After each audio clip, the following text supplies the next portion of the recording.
What do you believe? Not what do you think or guess or hope for, but what do you believe from the core of who you are, enough that no one could convince you otherwise, enough to affect you and those around you?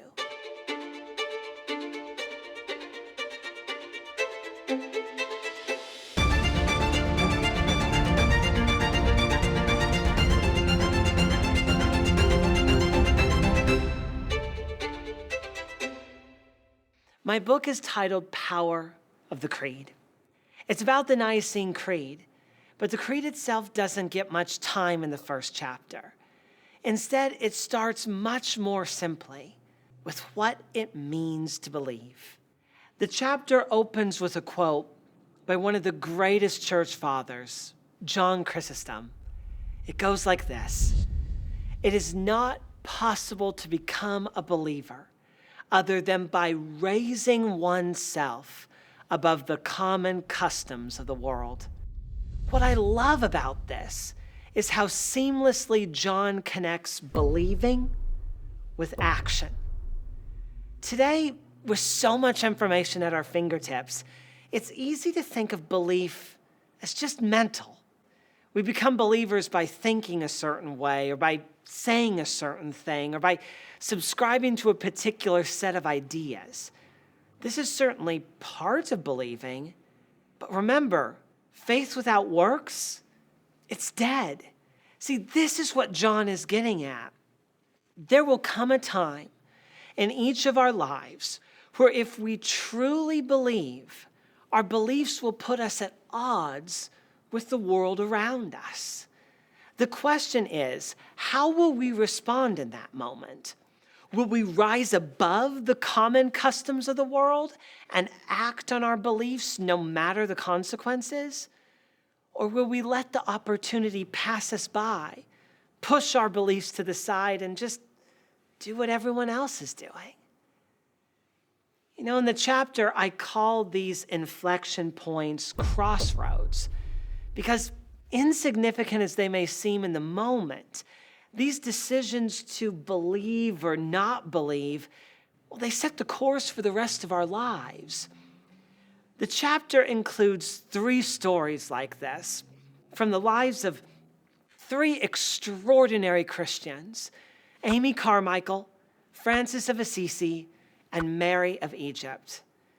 Now, they were from different times and places, but each of them came to a crossroads and chose to act on their beliefs. Their lives and the lives of everyone around them were forever changed as a result. But you know, it was hard to stop with just 3. The pages of church history are filled with story after story after story, just like Amy and Francis and Mary's. Let me tell you just one more.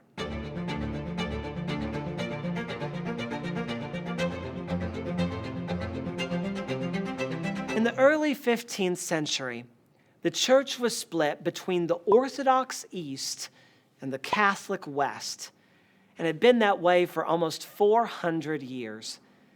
The Eastern Roman Empire was the weakest it had ever been, and the emperor was little more than the mayor of Constantinople. The fall of the capital to the Turks seemed all but certain. The emperor knew he was doomed without the help of the West. So he called for a council to resolve the differences between the 2 churches, hoping that East and West would join forces to protect the capital and restore glory to the empire. The fate of the entire Christian world rested on the bishops who assembled at the Council of Florence. One of them was Mark of Ephesus.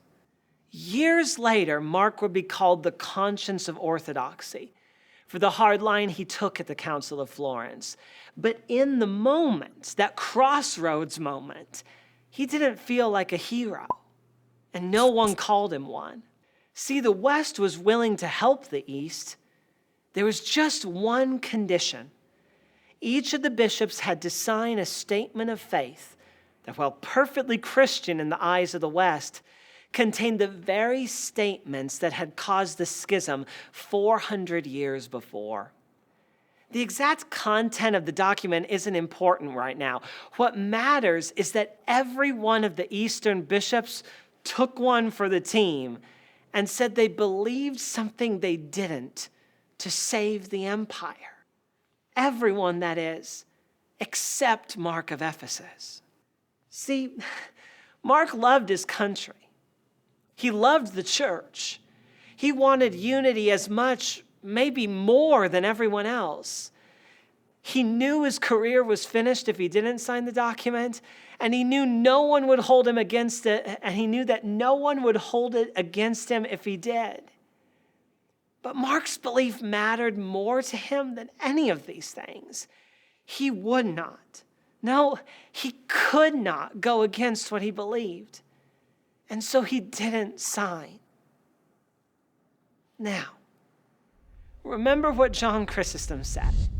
It is not possible to become a believer other than by raising oneself above the common customs of the world. Mark learned that firsthand. To be a believer in Jesus Christ, he stood at a crossroads between a pope, an emperor, and the entire Christian world. But today, Mark of Ephesus and his story are remembered, while everyone else is forgotten. Our personal crossroads moments may not be as extreme as Mark's, but our world desperately needs believers like him, who value truth above partisanship, who stand by their beliefs and not some party line.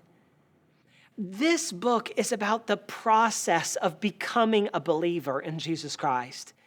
It's designed to help you raise yourself above the customs of the world through beliefs that you can really believe in, those timeless Christian beliefs found in the Nicene Creed.